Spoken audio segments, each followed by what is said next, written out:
Kitang-kita mo talaga dito yung ganda ng mga bahay, yung mga ilaw, makukulay. Kung gaano kahirap kanina umakyat tayo, mas mahirap itong pababa dahil nga dadaus-us ka kasi mga kabayan. Hindi ka ito pabulutan kasi dito yung mga snow. Ayun po, kapain mo. Doon ka po medyo aapak. Yan. So yan. Pero pag madulas, delikado. Kaya yung anak ko, tinatanong ko siya, Axel, ano ba yung gusto mo? Okay ka lang? Kaya ako yung nag-aalala, baka ano kaya ang dapat gawin? Baka mas lalo siyang maboring kasi. Hello po mga kabayan, magandang hapon sa inyo. Ang oras natin dito ngayon ay alas 3:30 po ng hapon. Pero ito medyo madilim-dilim na at simula pa kanina wala pa ring araw na nakikita dito.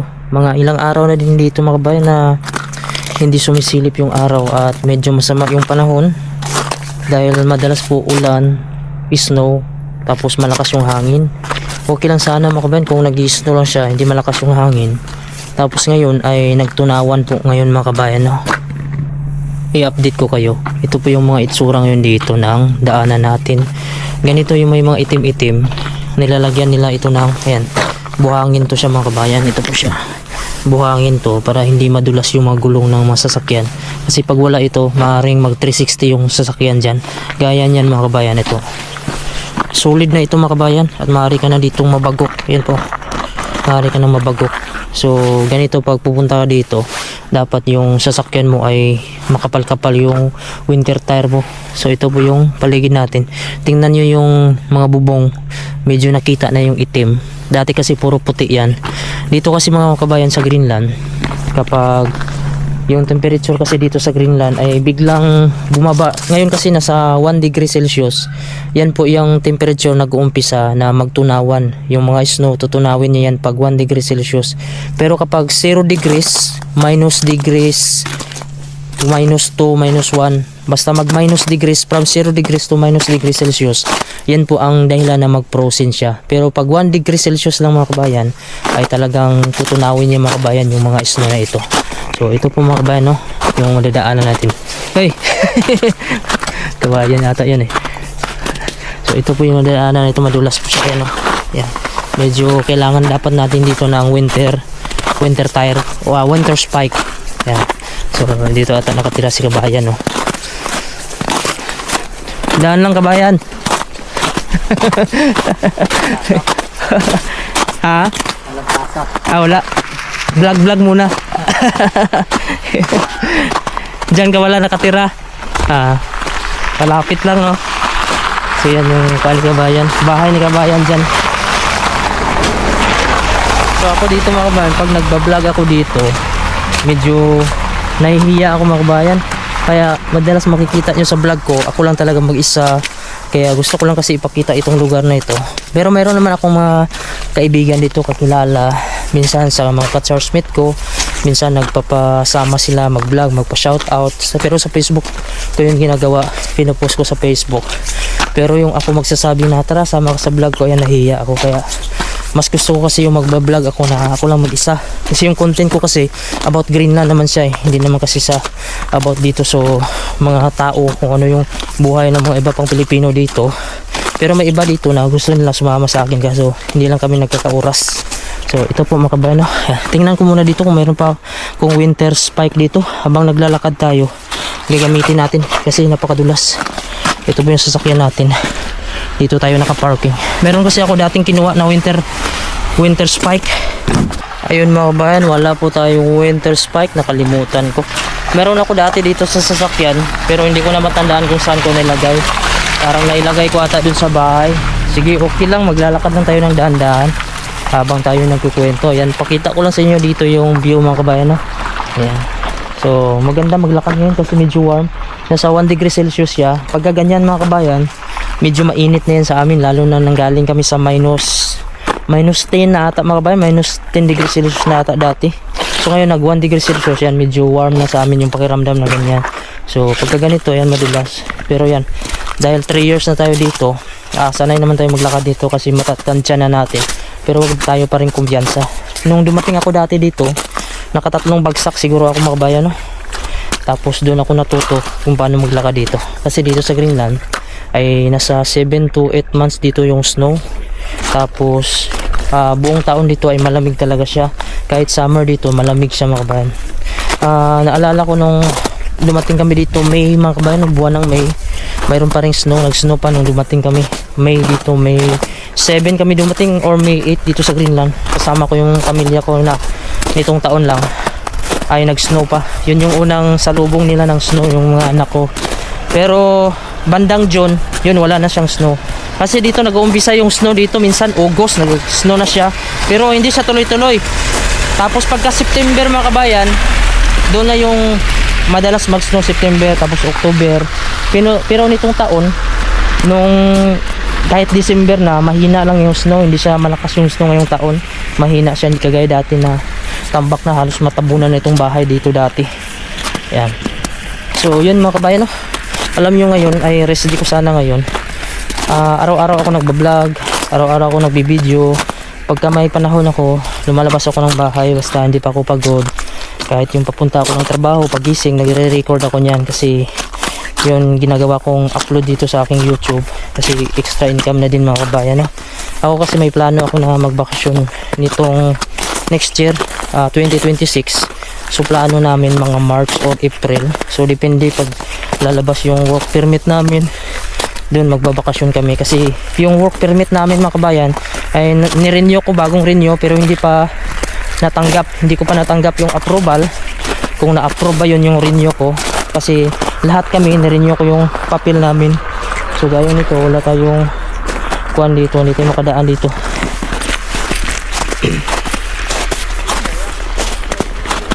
Gaya nito mga kabayan, no? Ayan. Pag dito ka dadaan, tapos wala kang spikes, sila may mga spikes sila, oh.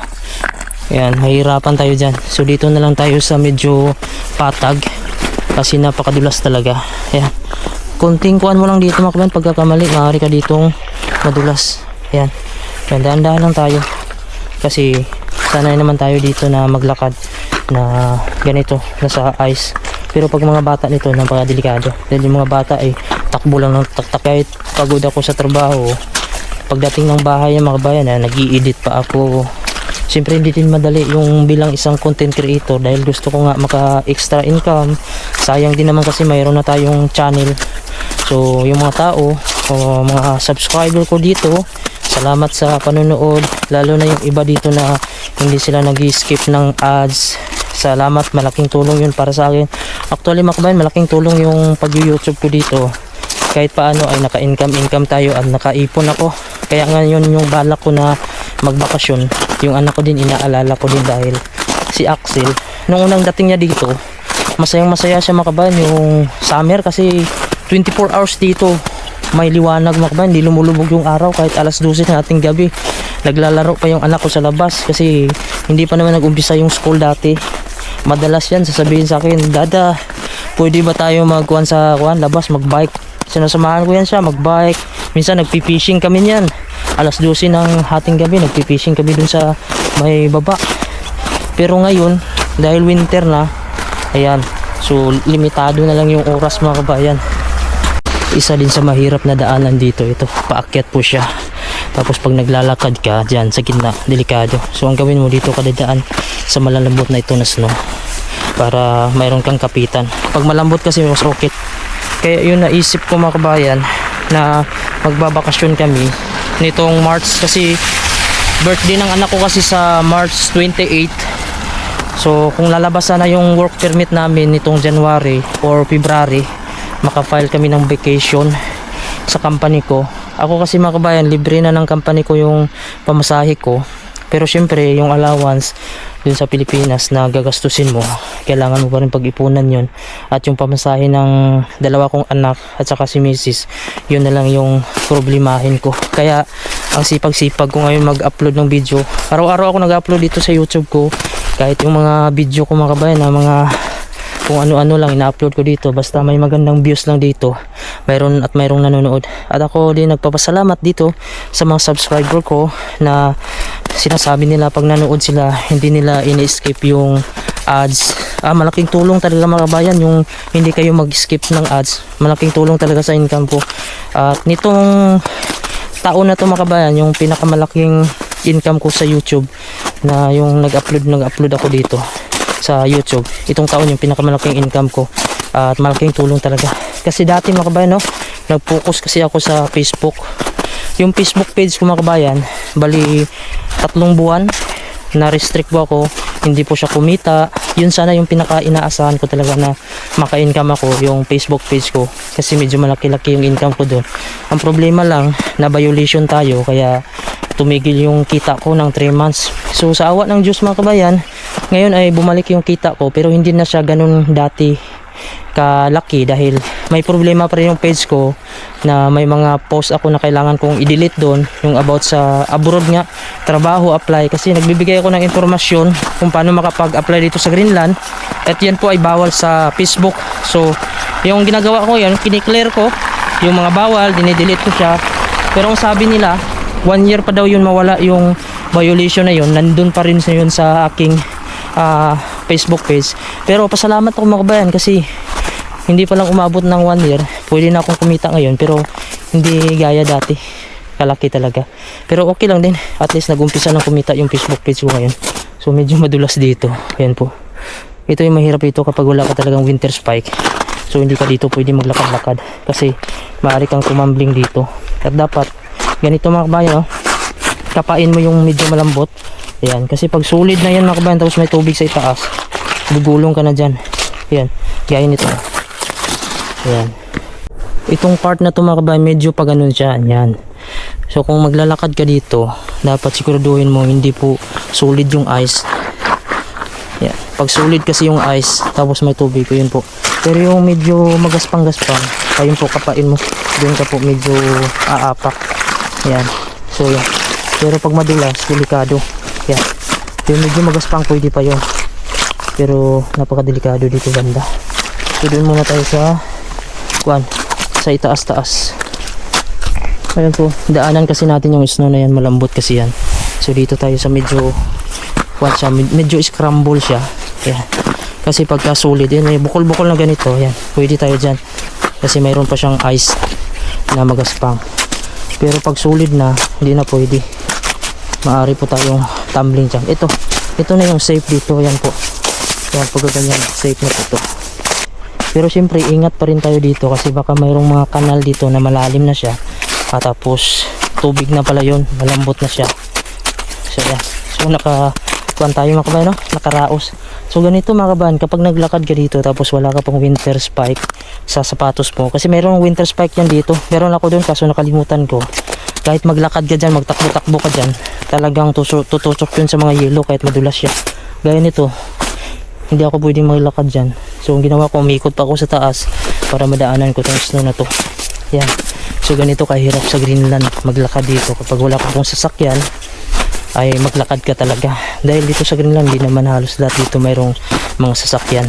Kasi dito mga kabayan, kung masipag ka lang, kahit anong trabaho mo dito, makakuha ka ng sasakyan dito. Pero yung mga tao dito kasi hindi naman sila kagaya talaga lahat. Kaya sa atin na kahit rest day papasok, hindi mag-a-absent sila dito mga bayan. Nag-a-absent sila sa trabaho nila kasi hindi naman na kailangan talagang mag-ipon. Hindi sila kagaya sa atin sa Pilipinas na naranasan natin ba na wala ng pera. Kaya ang laging iniisip natin ay kailangan natin mag-ipon kasi baka mawalan tayo ng pera, mayroon tayong kukunin pag mawalan tayo. Kasi sila dito hindi nila naranasan yung kagaya sa atin, kaya okay lang sa kanila pumasok sila dito ng 3 beses sa isang linggo.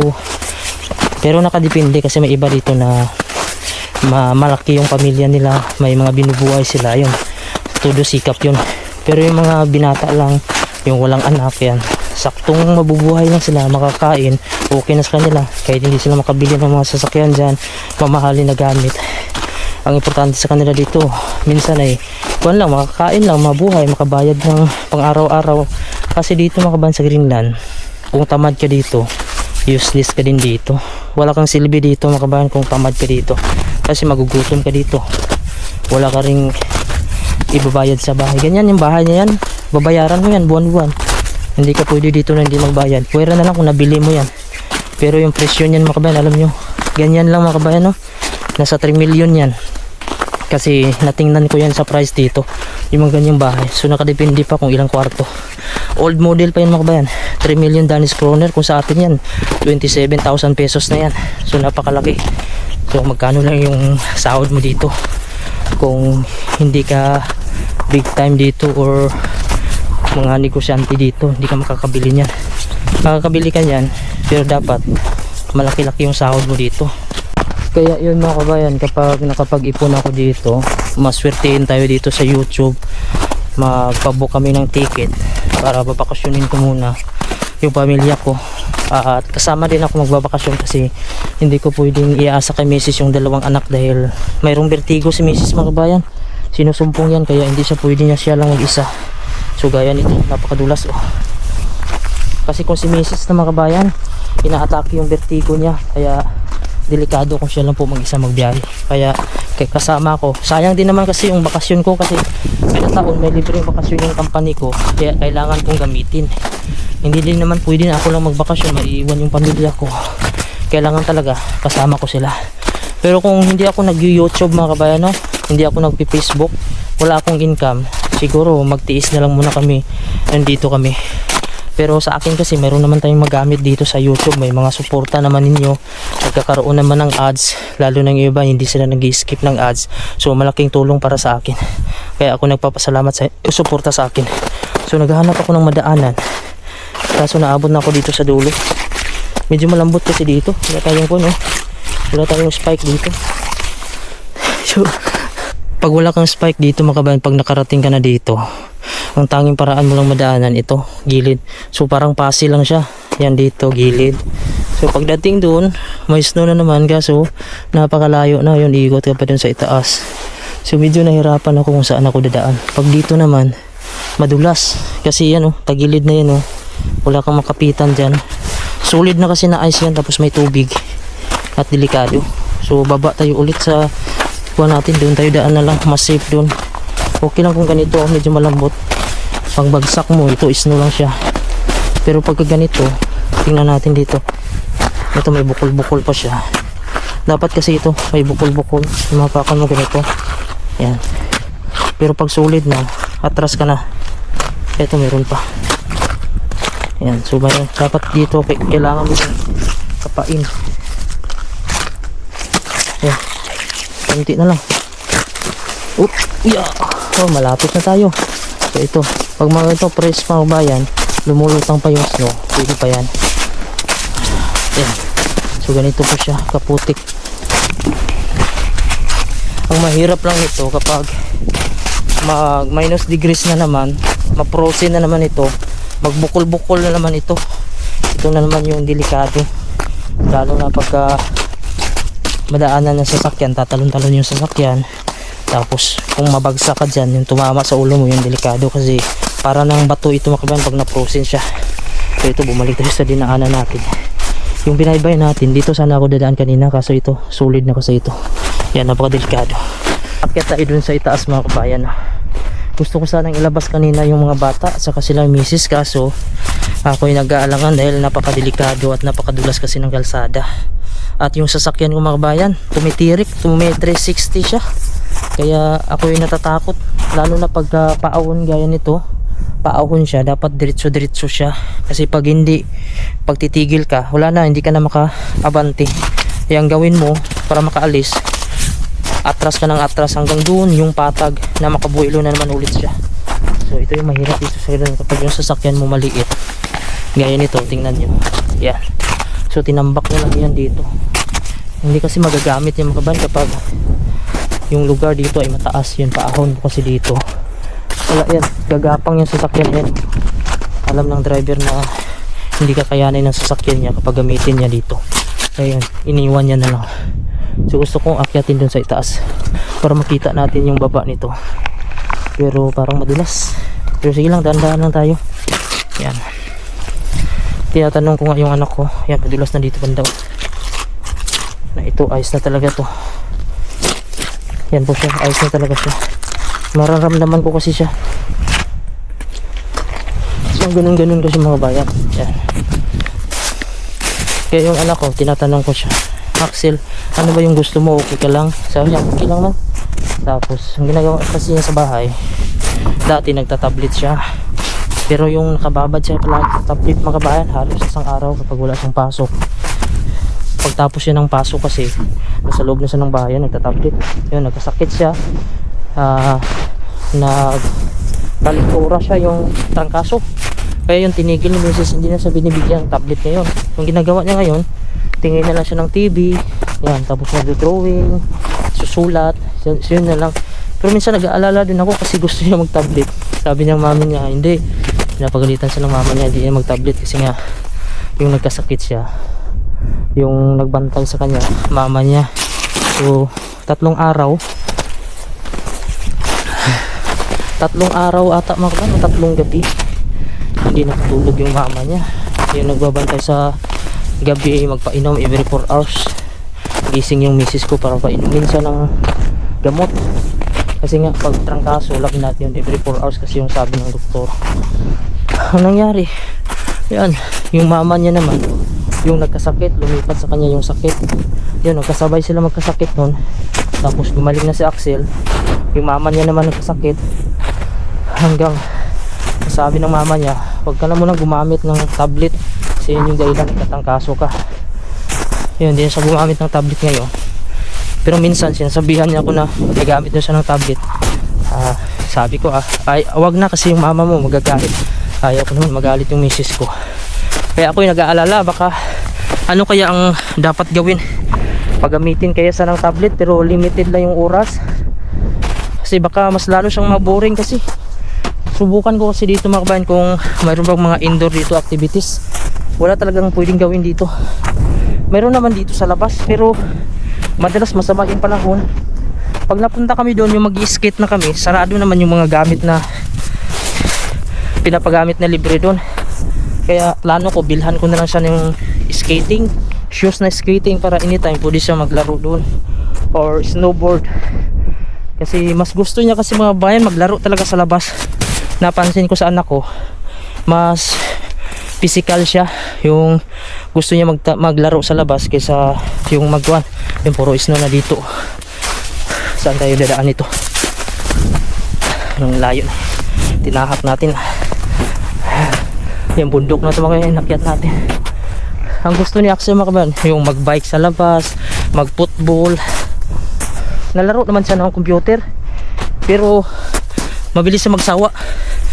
Mayroon nga siyang PS4 doon pero hindi na niya masyadong ginagamit. Tapos ngayon gusto niya naman daw computer. Ako, kaya ko naman siya bilan ng computer pero hindi ko talaga agad binibigay kung ano yung gusto niya, para maramdaman niya din na mahirap din yung buhay ba. Sabi ko mag-iipon pa ako kasi nga yung pera mga kabayan na ibili ko sana ng computer sa kanya, nagamit ko din. Bumili kasi ako ng kuan, yung farm ay binibinta doon sa amin, kaya binili ko yung pera na imbis na gamitin ko doon sa pagbili ng computer niya, inuna ko muna yung farm. Sabi ko sa susunod bilan na kita. Yan, tumutunog no. Ito na po yung taas natin no? Napakaganda dito no. Yan po yung mga bahay sa baba oh. Grabe. Pagtataas yung snow dito mga kabayan, yung mga snow dito pumupunta dito sa baba. Yan, lalo na pag malakas yung hangin. Ngayon nga numinipis nga ngayon dahil nga nagtunawan siya. So ganito ang buhay dito sa Greenland. Puro snow. Kaya mo kaya dito mga kabayan mabuhay? Ako nasanay na lang din kasi dito na yung kabuhayan natin, dito na yung lugar na kung saan tayo kakita. Kung mayroong opportunity mga kabayan po, gusto ko naman lumipat pero parang sa edad ko ngayon parang medyo mahirap na, lalo na kasama ko yung pamilya ko dito kasi okay na ako dito, sumasahod na ako dito. Yan ang kalaban namin dito, lamig, tapos wala masyadong presko ng mga pagkain at mga gulay. Yun lang talaga dito ang mahirap sa Greenland, pero okay lang, pasalamatan pa rin natin sa Panginoon kahit paano. Mas maganda na dito kaysa sa Pilipinas. Kami wala pa kaming sariling negosyo, maubos din yung pera namin. Ayan, nandito po tayo sa itaas na mga kabayan no?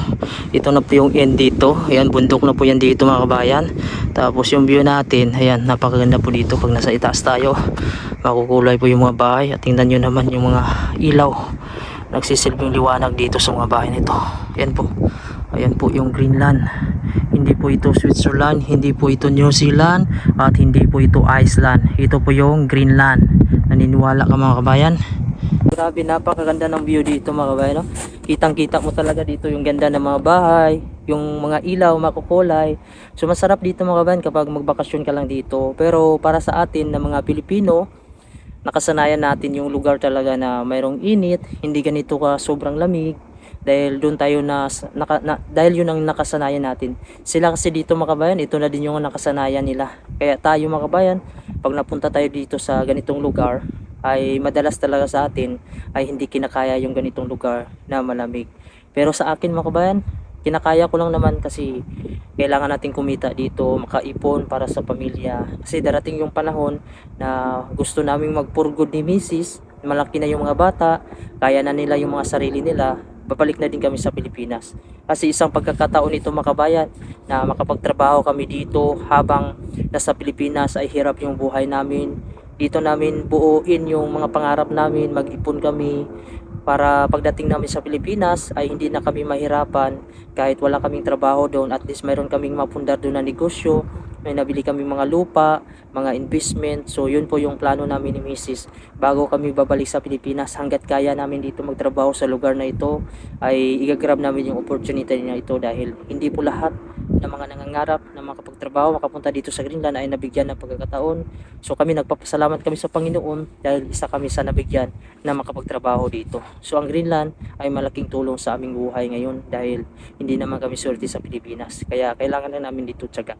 Kung maari mga kabayan, no, kung pwede, maraming salamat po sa pag hindi nyo pag-skip ng mga ads mga kabayan sa aking video, dahil malaking tulong po yan mga kabayan sa aking earnings, dahil nga ito ang hangad ko, ang aking plano sa aking anak sa birthday niya mga kabayan sa March ay makabakasyon kami, makauwi ng Pilipinas dahil gusto niya mag-celebrate ng bakasyon doon sa Pilipinas. At itong YouTube channel ko, ang gagawin ko para magkaroon kami ng pondo, magkabili kami ng ticket, makauwi kami ng Pilipinas, pabalik pa rin dito sa Greenland dahil babalik pa rin kami dito. At yung pagtulong nyo sa panonood sa aking video at hindi pag-skip ng mga ads ay isang malaking tulong yung mga kabayan, at appreciate ko po yan sa inyo mga kabayan. At ang tanging magagawa ko lang sa inyo, maibigay ko lang itong lugar ng Greenland, kung ano po yung meron dito, ano po yung buhay dito. Ako iuwi na po mga kabayan. Ngayon pababa na po tayo mga kabayan, no? At medyo madilim na. Ito na po yung alas 5. Yan, sobrang dilim na siya. Hindi na po kayaanin ng ating night mode. Kasi pag sobrang dilim mga kabayan, hindi na kayanin itong night mode. Pero mayroon pa rin tayong makikita. Pero kung may konting reflect lang ng ilaw mga kabayan, yan, makikita pa rin natin. So yan po, yung babain natin, then pa po siya. Yan. So, dahil sa content mga kabayan, dahil gusto kong ipakita sa inyo ang lugar na ito, yan, umakyat tayo dito. At syempre, dahil gusto ko din kasi kumita, dahil tayo ay isang YouTuber, content creator, ito na po yung trabaho natin. Dahil kung di ako kumikita dito sa Facebook at sa YouTube mga kabayan, hindi ko naman gagawin ito. Isa talaga sa dahilan kung bakit gusto kong mag-video dito, dahil nga, kikita tayo. At syempre, ay dahil mayroon tayong remembrance na pag wala na tayo dito sa Greenland, yung mga video ko ay maalala ko ba rin pag umuwi na ako ng Pilipinas. Kasi nung nag-video ako dati mga kabayan, hindi ko naman inisip nakikita ako, dahil nga yung sa Facebook page ko, nung unang vlog ko talaga sa Facebook page ko ay hindi po siya kabilang ang Greenland sa Facebook monetization, dahil hindi po ito country, under po siya ng Denmark. Kaya hindi po ako kumita ng 2 taon nun sa Greenland. Pero nung tumagal po ako nag-video mga kabayan, na-recognize ako ni Meta, nabigyan ako ng pagkakataon, yan, kumita ako sa Facebook page, hanggang dito sa YouTube ay kumita din ako. Kaya yun, laking pasalamat ko. Ay dito ay pabulutan, dito ng mga snow, nasa gilid na po dito mga kabayan. Yan, so layo-layo pa yung babain natin, yung sasakyan ko nandun sa ibaba, hindi ko po dinala dito dahil po yung lugar dito ay paahon po siya. Yan. So napakahirap dito kapag pupunta ka mo ng city, wala kang sasakyan. Kung may sasakyan ka man, dapat yung malakas humatak. So ayan, talagang kung gaano kahirap kanina umakyat tayo, mas mahirap itong pababa dahil nga dadaos-os ka kasi mga kabayan, hindi kaya yung aakyat ka. Ito kasi medyo magpipigil ka kasi dito ng paglalakad mo. Pero sanayin natin yung sarili natin dito, dahil sila nga dito mga kabayan, nabuhay sila ng matagal dito. Kasi kung kaya nila, kaya din natin mabuhay. Pero syempre kailangan natin mag-ingat dahil nandito lang tayo para sa pamilya at kumita.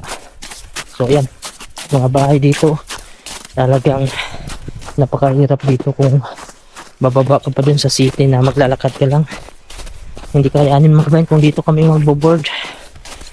Dapat sa city ka talaga malapit kahit medyo may kamahalan dun. Mas maganda dun kasi dun malapit yung trabaho, dun malapit yung grocery store. Dito kasi na area medyo kuhanan to dito eh. Gusto mo ng tahimik, malayo ko sa ingay sa mga sasakyan, yung mga tao. Dito maganda at meron kang sasakyan. Syempre pag wala mga kabayan, medyo hirap yung buhay mo dito sa winter. Tingnan nyo naman nilalakaran natin, parang 100% na kilo. Wala na talaga makikita ng mga bato. Plano ko din siguro mga kabayan, pag dating namin galing bakasyon, baka maghahanap na din ako ng bahay. Magpahanap ako sa company ko. Kasi pag company ko yung maghanap mga kabayan, medyo makalis tayo kasi meron silang babayaran. Mayroon namang kamahalan konti, pero hindi talaga doon kamahal. Kasi mga kabayan, doon sa kwarto kasi namin, kailangan na talaga namin space, lalo na lumalaki yung anak namin, yung panganay. At pag naglaro sila mga kabayan, nandun lang mga kabayan, nakakalat doon sa mismong area na yun. So parang nakakulong lang sila ba. Mas maganda kasi yung mayroon silang sarili talaga na sala na laruan.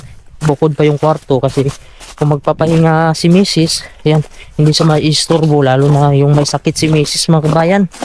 Yung mga anak ko, naglalaro sila doon, hindi mo naman pwedeng sabihan yun na pag tahimik agad. Kasi mga bata maglalaro at maglalaro yan.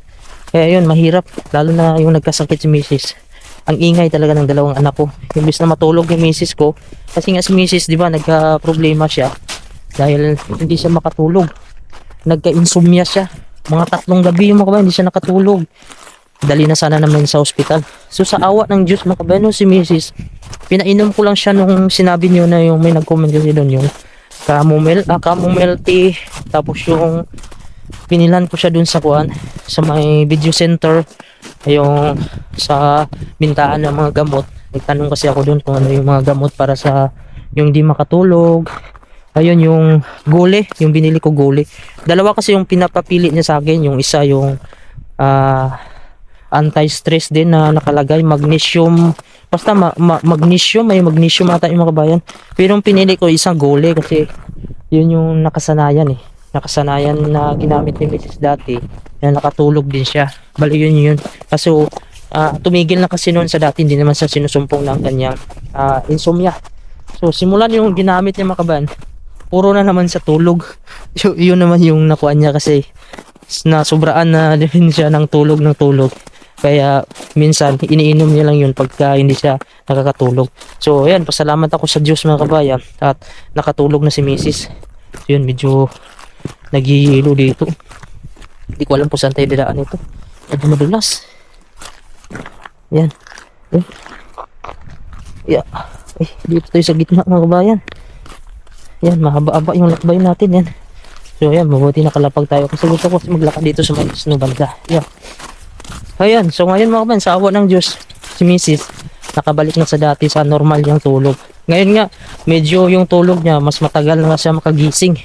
At saka mabilis siyang naantok na naman yung kuwan niya ngayon. Dahil siguro yun sa iniinom niya din na yung gole. Yung nakalagay kasi doon anti-stress tapos unwind o unwind ba yan ang tawag dyan. Pang pa-relax siya, relax. Yung parang gami lang siya yung kinakain niya pag hindi siya nakakatulog. Yung nakaka-relax talaga siya at maganda na yung tulog niya. Kaya hindi na ako nagpo-problema. Kasi pag hindi nakakatulog yun, hindi ko naman siya pwedeng patrabuhin dun sa bahay. So, ang nangyari, naalagaan ko pa siya. Asikaso ko yung 2 anak. Ako pa nagluluto, hugas plato, linis ng bahay, nagtatrabaho pa ako. So, yun, medyo mahirap sa akin. Ngayon, kahit paano, nasa bahay siya. So, siya nagluluto, siya nag-aasikaso sa mga bata. So, ako nagtatrabaho. So, ako, alalay na lang ako sa kanya. At yun, ang isa sa magandang bagay mga kabayan, no? Ang importante kasi sa pamilya natin, safe lang, walang sakit, kahit wala tayong pera. Kasi pag naisakit yung pamilya ko mga kabayan, hindi na ako magpakali yan, hindi ako makatulog yan. So sakripisyo talaga sa pamilya pagka may sakit yung isa. Lalo na dito, wala po kami dito kamag-anak. Pag pupunta kami ni Mrs. Bawa may mga puntahan kami na party na para lang sa amin. Yung Christmas party ko ba, hindi nakasama si Mrs. Ako lang kasi walang maiiwan sa bata, walang magbabantay. Hindi naman namin pwedeng iwan yung mga bata, dalawa lang sa bahay. Saka yung party kasi namin, Christmas party namin sa company yun. Siyempre may mga malalaki doon, hindi pwede yung mga bata dalhin doon. Kaya yun dito, kapag may sakit ka dito, may sakit isa sa amin sa pamilya, pag pupunta kami ng hospital, dala lahat kasi walang magbabantay sa anak namin. So, mga kabayan, hanggang dito na lang po yung aking video. Huwag nyo naman po kalimutan i-subscribe yung aking YouTube channel, mga kabayan. And maraming salamat and God bless you all po.